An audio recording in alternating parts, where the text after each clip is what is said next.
You know what? I was thinking, and I could be wrong, but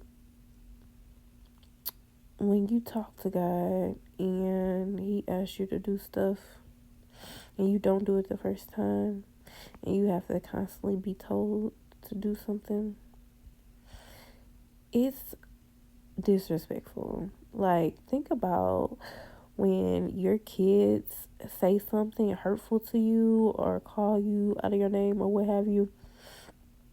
You want to give them a whooping or you want to discipline them. And just think how much love God gives us even after we defy Him. Do you know how much love that has to be? And sometimes He doesn't punish us, but He lets us go our way and let us stumble and fall.